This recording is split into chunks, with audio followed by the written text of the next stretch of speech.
Good evening, everyone. Am I audible? Good evening, sir. Am I audible? Yes, sir. Yes, sir. All right. All right. So welcome everyone to today's session. We are having a webinar on startups, terms, transactions, and legal frameworks. And as all of you know, in light of the current situation, the COVID pandemic, which is gripping the entire world, this topic has gained much more significance now, more than ever. So before we begin, and just for our outside participants who are joining us at the moment, I'll just give a quick brief introduction about myself. So my name is Amrit Subhadarsi. I am a faculty at KIIT Law School, and I have been associated and specializing in this area for quite some time now. My specializations is in mergers, acquisitions, and competition law, and I am in the entrepreneurship development cell of the KIIT University. Along with that, I also hold research positions in different organizations like the Indian Society of Artificial Intelligence and Law. So this topic is very close to me, not just because I hold a deep interest in corporate law, but also because of the fact that startups today run the economies of most developed as well as developing countries, more so in developing countries because we have still not yet reached saturation points so far as startups are concerned. So keeping all that in mind, the way I have structured this webinar is I have divided the entire webinar into two parts. So as you already know, you would have received two separate links on this topic. The first part of the webinar shall deal with the aspects of exactly how startups fuel the economy, what is their importance, what role do they play. We'll discuss some real life examples as well. And we'll discuss in brief the legal framework. Then followed by that, we'll talk about the transaction and the documentation part. Now, this is very, very important for the transaction lawyers because as you all know, courts litigation activity in physical form is still down. So most of the work that you are getting done will be online. So you already have virtual hearings in courts. So why not transaction activity for contracts and agreements, right? So keeping that in mind, let's begin with the webinar. Now, generally speaking, a startup, so to speak, is a group or an organization consisting of people who are driven by an idea to solve some particular problem. So they want to come up with an innovative solution. And we have our Indian startups for that matter to take an account of. So you have Ola, then you have Byju's, Paytm, all these unicorn startups, Oyo. These are all unicorn startups, and we'll discuss all these concepts along the way. So these concepts will be discussed at a later point of time, but it is also important to understand how and why many of these startups, under which circumstances they came to exist, right? So for instance, I'll ask all my participants today, already most of you know about Airbnb as an important stakeholder, an important startup in the travel industry, in the hospitality sector. But the circumstances under which Airbnb came up into existence, that is a very interesting story, right? So as all of you know, the 2008 financial crisis, it made the world, it made it come down to its knees. And so there was a need for an innovative solution to people's problems, particularly in the travel and tourism sector, because the economy was in shambles, the finances, people were not really comfortable in dealing with too many players. So Airbnb was launched amidst all that to provide cheap accommodation to people so that you can travel the world and stay not at hotels but at somebody's place for rent for a very cheap price, and Airbnb would facilitate that sort of a transaction. And then eventually it became the business that it is now today. Similarly, when we look at Uber, the way it was founded, one of Uber's co-founders, actually, it's a very interesting story that he was stuck at some airport and he wanted a cab. He could not come up with anyone nearby in the vicinity who could drive him to a location. And that's when the idea struck about developing an app from where cab and taxi services can be accessible even at remote places. So the point being that when we are talking about startups, it is usually some compelling moment which brings about that idea. And as we all know, we also say it's a cliche as well that necessity is a mother of invention. So these are just two of the several examples that come to mind when we talk about startups. And of course, it goes without saying that when we are talking about startups, you also come across a scenario where these are the organizations that employ a lot of people. So you see your Zomato delivery boys who did a wonderful job during this lockdown, and they actually helped many people along the way, even though there have been a lot of job losses and job cuts, right?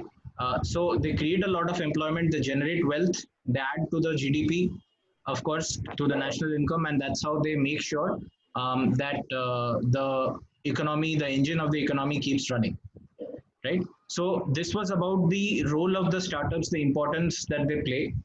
Now, before we begin with the technical concepts, there are certain concepts that you should know about, particularly from a business point of view.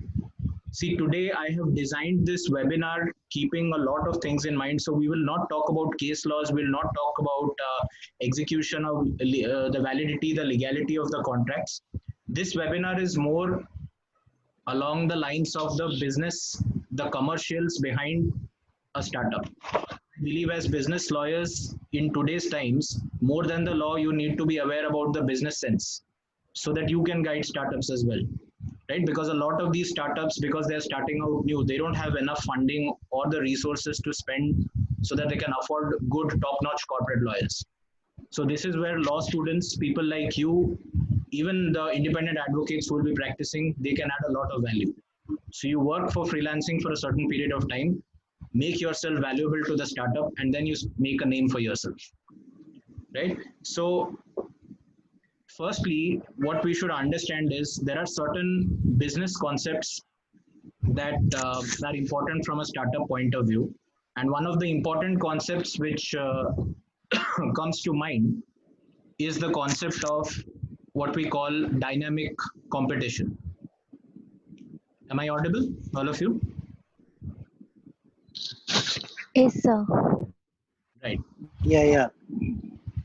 So the idea is that when we are talking about scalability of startups, when you're talking about the funding of startups, we need to know that these startups are those organizations where, because of the huge amount of funding that the investors bring in, they are able to achieve scalability in a very short span of time, which means they are able to exercise significant influence in the market in which they're operating. And that could mean consequences from an antitrust point of view as well.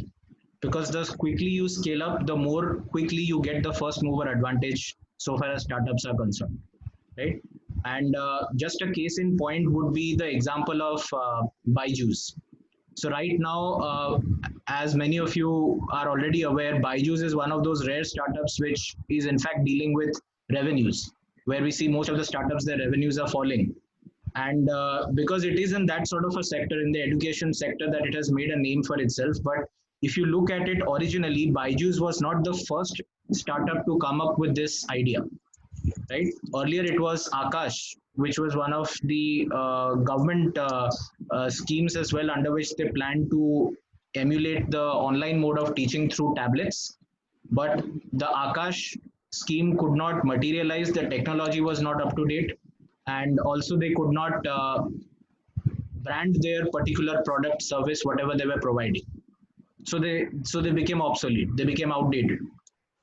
Byju's just took that idea and came up with a better branding, and the result is all there to see for all of us, right? So this is just one amongst the several examples where the idea that you have to exploit, make sure that your idea is commercialized. It's not enough if you just sit on it and think on different ways of strategizing your idea, somebody else will swoop in and take it and commercialize it. So the same thing happened with Byju's. And so this is where the concept of dynamic competition comes in. That means you will continuously innovate, you will not stop. So there is no equilibrium. You'll keep on innovating, you'll keep on adding to the research and development standards, as opposed to static competition where you reach a state of equilibrium and then you stop innovating. So your traditional industries, take for instance the real estate, cement industry, these are the industries where rarely any kind of innovation happens. So once you become dominant on account of certain factors, it automatically means that you'll stay dominant, but it does not necessarily mean that you'll keep innovating.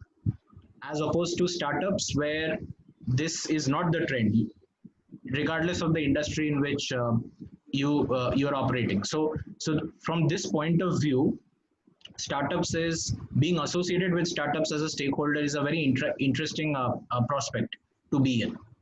So keeping that in mind, the next concept that I'll speak about is what Mr. Peter Thiel, who is the founder of PayPal and one of the first investors in Facebook, he has also funded LinkedIn and SpaceX as well.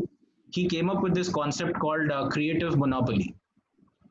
See, the idea that he basically talked about was that creative monopoly is where you reach a stage on account of research development, on account of a lot of innovation, and because of the amount of effort that you have put in, you deserve to be a monopolist and serve your customers. So here monopoly is not necessarily a bad thing. Normally abuse of dominance, abuse of monopoly is viewed as something derogatory under the antitrust laws, under the Indian Competition Act, but this monopoly is a little different from that. So you keep on innovating and you reach a stage where you ensure that your monopoly does not create absence of business. In fact, it creates more opportunities for others in the industry so that they also can keep pushing their resources and keep innovating. So this, my friends, is basically a brief introduction of what do the startups do generally, how they operate. And now we'll just speak in very brief about the legal framework of the startups, because as all of you know, startups are nothing but they are structured like ordinary companies. So if you look at the regulatory framework of the startups, so to say, Indian law at the moment allows startups to be organized into three different ways. So the first one is a private limited company. The second one is a partnership firm, and the third one is a limited liability partnership. Each of these business structures has its own advantages, its own disadvantages. But if you are an entrepreneur, you want to go for your startup, my suggestion would be to go with a private limited company, because investors are most comfortable when they come across a private limited company because of the amount of compliances that you have to make. You will be in the public domain, because if somebody wants to look your website, look into your company, they always have the MCA or the Ministry of Corporate Affairs website to look into your registration details, your MOA, AOA. So all of these documents become public once they're registered. So from a credibility point of view, if you are looking to raise funding from investors, then a private limited company is the best suited vehicle for you to conduct your business. But having said that, the Startup India scheme of 2016 also allows you to incorporate your startup like a partnership firm or a limited liability partnership, which is basically a mixture of company and partnership. So you will have limited liability, you will also have joint and several liability like we have in partnerships. But LLPs and partnerships are usually for short duration ventures. Let's say if you want to run a coaching institute, you'll not incorporate a company. You'll probably go for an LLP or a partnership. You design your business that way so that it winds up within a span of, let's say, 6 months, 1 year, maximum 1.5 years.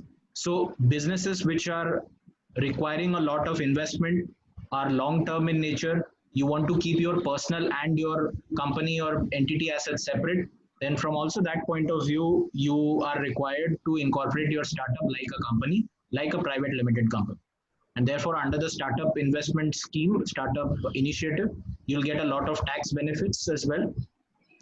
You also get rebates on trademark registrations, patent registrations. There are relaxations in labor law compliances as well. So, for instance, for 3 years, there's no requirement to comply with or at least permit inspection for labor law. Although your inspector would want to know what is going on, but there won't be strict monitoring of the activities going on around you. So these are the some of the benefits that you can receive under the Startup India scheme of 2016. And apart from that, if your startup is into the small and medium enterprises sector, then MSME registration is a must, and you'll get a lot of benefits as well. So there are again tax benefits in that regard. Your dues will be very easily cleared, because if you put MSME on your bill and it is not paid, then it's a huge liability for the other company which has not paid your dues. So now, if you are a small and medium enterprises, you will also have to comply with the MSME laws and regulations. So broadly speaking, these are some of the important laws and regulations that are there. And keeping all this in mind, we will now move into a very, very interesting area in this webinar, where I'll basically talk about how transactions are exactly documented, what sort of stakeholders are there, how many kind of documents do you need before you actually proceed into your startup and make sure that your startup achieves scalability. But before we move ahead, I would want to know any questions from your side so far.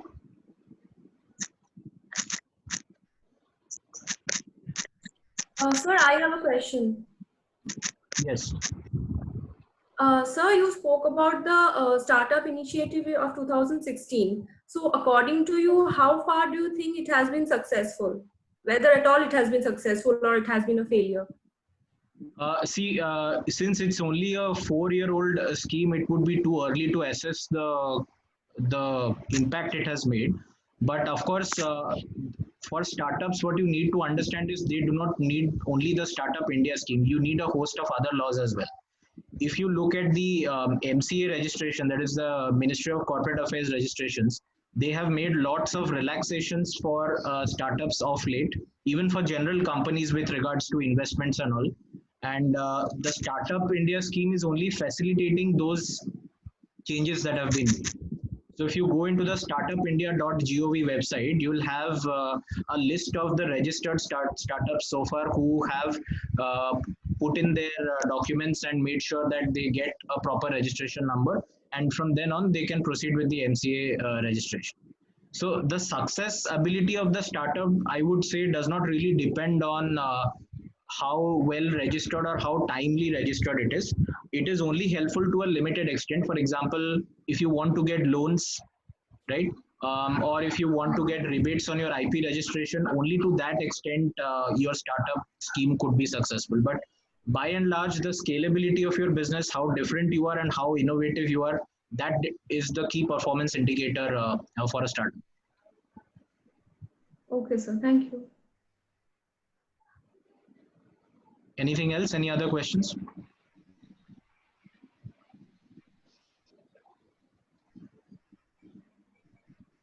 Any other questions?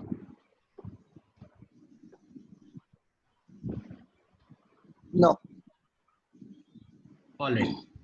So we'll move to the next topic of our discussion, that is the transaction part. Now, this is a very important area for anybody who is interested in transaction law, because as you all know, corporate law can be divided into different areas. One of them is corporate litigation, then you have corporate transactional work, and then corporate advisory services, right? And the part that we'll be focusing on is mostly on corporate transactions, where of course, as a transaction lawyer, you don't need to go to court. Mostly the work that would be involved for you is regarding the drafting of documents, due diligence, vetting of documents, negotiation with your clients. These are the main areas of work. And so remember, when you're laying down the foundation of a startup, and when you're laying down the basic groundwork on the basis of which a startup will run, a lot of stakeholders and a lot of pre-contractual documents you need to enter into. Okay, so let's take an example.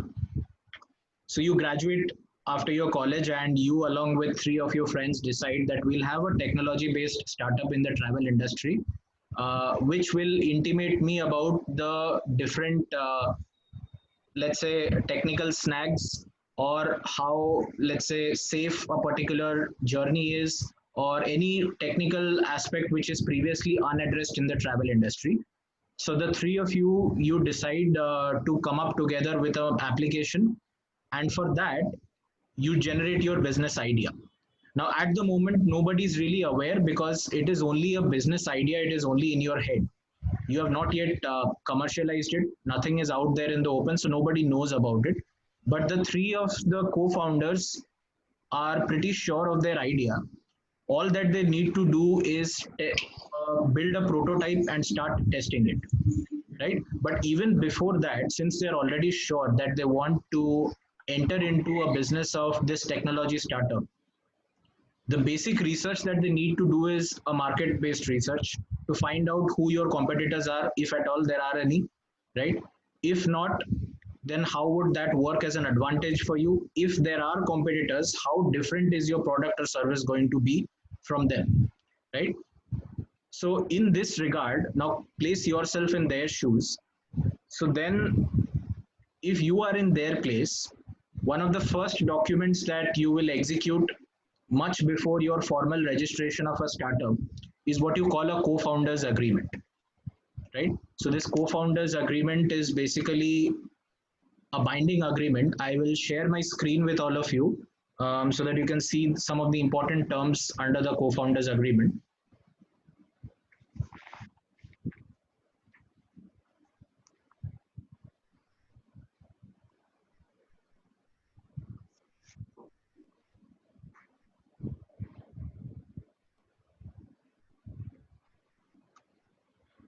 Is this visible?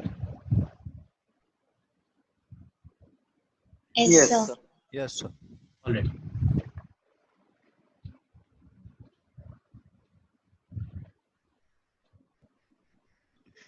Now, I'm sure you can see this document. This is basically a draft template of a co-founders agreement. Okay, so here in the first few clauses, if you see, you're supposed to insert the names of your co-founders, their addresses. These are basically standard boilerplate clauses which are there in pretty much every contract that you enter into. But the importance of this agreement lies in the fact that even before you go for a formal registration as a company, as a startup, you need to have a certain foundation based on which you will develop key rights and obligations. Okay, so let's say the three of you, the three co-founders who are there, if these people want to decide how the revenue shall be split in the future, how will the liabilities be allocated, right? Who will be responsible for which part of the business?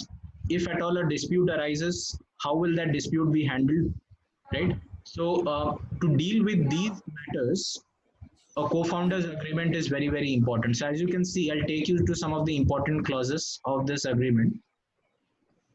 Can you see the first clause, admission of the new co-founder? Sir, the file is not visible. Just give me a second. Okay, is it visible now? No, sir. The folder is visible, but the file itself is not open. 1 second. The others, can you see the document? No. No, Just- sir. Just give me a minute.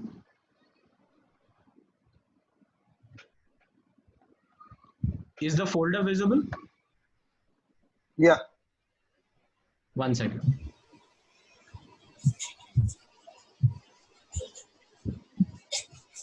Okay, now?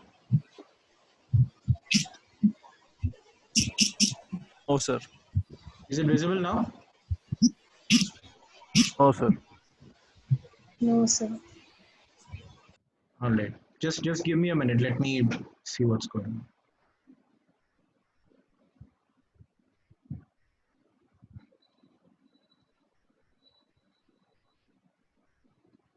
Okay. How about now?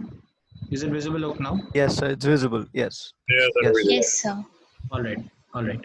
So just take a look at these important clauses. We have some of the important clauses here. Now, this clause is about the admission of the co-founder. So let's say you want to bring in someone new, right? Let's say there are two people who have started a business. You want to bring in somebody new. Then this clause will be a very, very important clause from that perspective, right? So the co-founders have identified a prospective business opportunity in the area in which the business is planned. And then you'll go about in this part to explain in very brief what your business deals with, right? What should be the obligation of the person who comes in as a new partner or a new business partner into that particular organization, right? This clause is again very important. Co-founders shall jointly participate in the management and operational decision-making process. Now, remember, these are all very vague clauses, okay? If you read the language, it's not very specific. But the thing is, these are supposed to be vague because these documents will not be important in the future. Because provisions, clauses from these documents itself will be inserted into the main agreement. Let's say you incorporate your business like a company. So you'll insert clauses in from this and put it into your memorandum of association, articles of association. Or let's say you incorporate your business like a partnership deed, right? So you take the clauses from these agreements and insert it into your partnership deed. But the objective of this document is basically to create a record of the important highlights of your business, not just the commercial part, but also the legal part of the business, right? For instance, let's take a look at this clause, responsibility of the co-founders. Is this visible? Yes, sir. Yeah. Yes. All right. So as you can see, the clause it begins with this language when it states that the co-founders will share general responsibility for the reputation and economic growth of the business, and then you mention these responsibilities in these individual brackets. Now, remember, this is just a template that I'm showing to you. Of course, based on the needs and requirement of the business, you can always customize it, include as many specific clauses as you want, right? But this is just a boilerplate clause because these clauses are pretty much there in every kind of co-founders agreement that you enter in. Now, take a look at clause 4, mutual rights and obligations of the co-founders. Right now, a lot of these points that you are seeing, right to be represented, right to participate in discussions, future expansion plans, all these things, remember, can also be inserted into the articles of association if you have a company, because memorandum only has the objectives of a company. So the way your business will be governed, if it's like a company, then these clauses can be, of course, customized and then inserted into the articles of association. Again, if it's a partnership deed or an LLP deed, again, the same thing can be done, right? So you are creating a foundation on the basis of which you will ensure that the final agreements are free from all kinds of dispute, because you don't want to end up in litigation after you have spent a lot of time and money drafting these clauses and agreements, right? So the co-founders agreement will act as a protection in that regard. So if you have something to fall back on, something to look into in case you are in some sort of trouble or confusion, then the co-founders agreement will help you best, right? But having said that, even if you do not have articles of association or a partnership deed in the meantime, remember, co-founders agreement is a binding agreement, right? So it should be taken seriously, even if you later on want to plan to have a company, partnership, LLP, whichever business structure that you choose, right? So many of these clauses that you see can be inserted into the articles or the partnership deed or the LLP agreement. Okay, clause 5 is again one of the better examples. Is it visible? Clause 5? Yes, sir. One question, sir. Yes. After the incorporation of the company, or if it is an LLP, after the partnership deed has been prepared, Right. obviously this co-founders agreement will not remain in force after that. No, there's no need to keep it in force. The objective of co-founders agreement is to make sure you do not have any disputes till the time formal agreements are there in place. Right, sir. But if in the partnership deed, let's say there are certain clauses which are contrary to what was present in the co-founders agreement. Right, In right. that regard, if there is a dispute, then what happens? See, usually what happens is when we talk of business contracts, commercial contracts, there is a clause which is known as the entire agreement clause. Now, the objective of that clause is, if, let's say, you have a partnership deed and a clause is there which says that all the previous contracts, all the previous agreements which were there before the partnership deed has been merged into this clause or this agreement, then whatever is written in the partnership deed, that will be taken as the final clause. So even if it is contrary to what is there in the co-founders agreement, but if the partnership deed or the articles have a clause regarding an entire agreement, then that clause will prevail over this one, because the entire agreement clause shows that all the stakeholders have consented to that clause. Right. So it acts as an estoppel. So you cannot take the defense later on that something else was there in the co-founders agreement. Is it clear? Yes, sir. All right. So as you can see, so these are some of the important other clauses. We'll not go into much detail because we have a lot of other aspects to cover as well. So this is one of the, in fact, this is the first document that you need when we are talking about the co-founders agreement. Now, let's say your business has gained some traction. You are involving an investor as well. You have pitched your idea and you want your investor to be convinced that you are serious about your startup, right? So then the next document that you need will be what is known as a non-disclosure agreement. I'm just sharing my screen with all of you so that you can view some of the clauses that are there.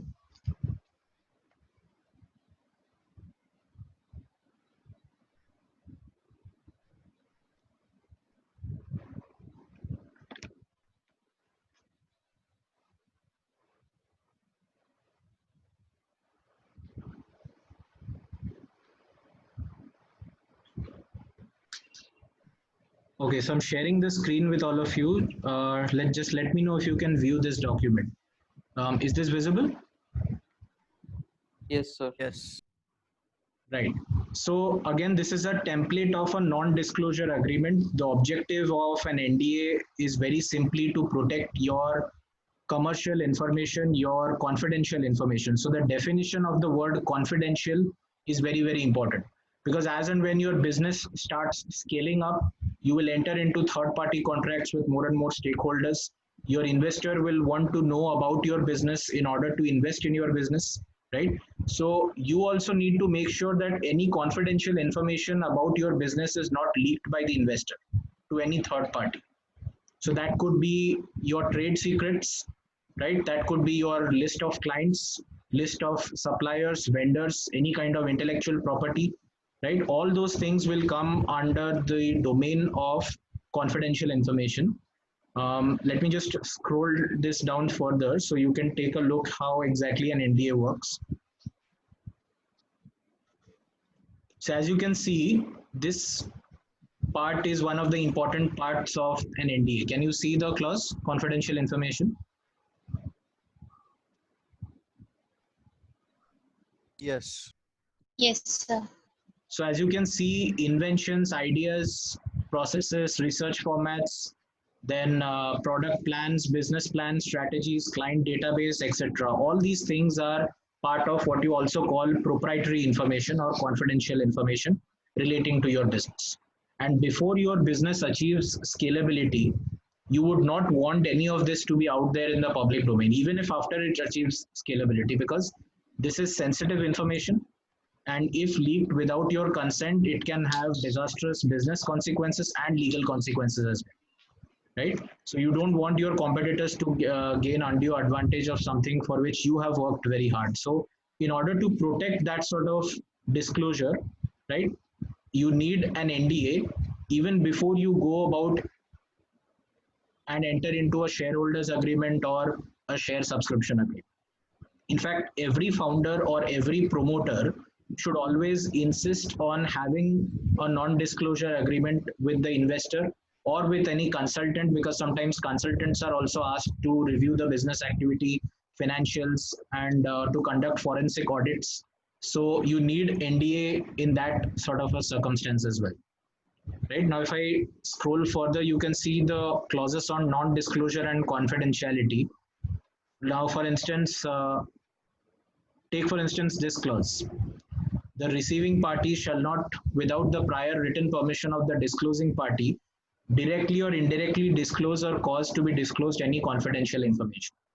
So that means if you are asked where you can negotiate, your negotiation point should be on the definition of what is a confidential information. Okay, so let's take the example of Byju's. Okay, now if I ask a very simple question, what do you think Byju's would have included under its own agreements whenever it would have signed NDAs? What could Byju's deem fit as confidential information, according to you?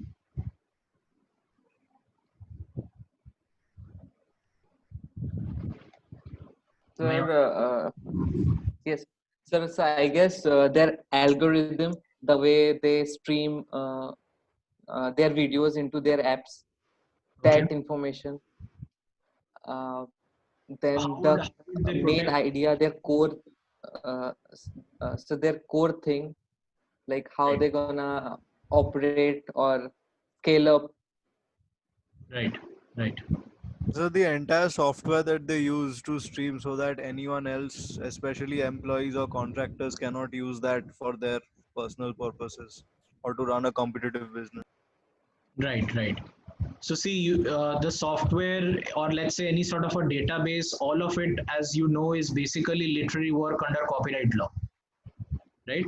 So in essence, Yes. you are trying to protect your intellectual property. Of course, you can have IP-based specific clauses in your NDA, because all these agreements that I'm showing you are simple boilerplate agreements. You are free to modify, customize them according to your own needs, right? But these are some of the basic models that we see. And from a promoter point of view, you would want the ambit of confidential information to be very wide, right? Because the more wider you impose an obligation, the more protected you will feel. But if you are an investor, you would want the obligation to be very narrow, because it is your job to protect somebody else's confidential information. So you would not want more responsibility than what is required at the basic level if you are an investor. If you are a promoter, however, then you would want it to be drafted in as wide terms as possible, right? Is this clear? Right. Yeah, yeah. All right, all right. So we'll move to the next few important clauses which are there. And again, an NDA is a binding agreement, and the proof of that is in this clause, injunctive relief, right? So during the time or the duration of the NDA, if any of the parties violates, damages, of course, will not be enough, which is why you will need a relief by way of an injunction. And of course, the standards for injunction, all of you are well aware of, so I won't be discussing those. But those same standards will apply while deciding matters on whether or not injunction should be given in this regard. So let's say if your investor is addressing or writing an article of some sort, and there he happens to accidentally disclose some of the confidential information about your business, that would still make him or her liable for injunctive relief, right? Provided it satisfies the three requirements of injunctive relief. So those sort of things make this agreement a very interesting agreement, because it's again binding, and the obligation to protect somebody else's information, that the standard of that keeps on jumping up and down, right? But regardless, this is one of the key documents that you should always have whenever we are talking about protecting your interests, your confidential interests in the business, right? So we come to the end of session one. We will log in at session two sharply in about 5 minutes. I hope to see all of you there.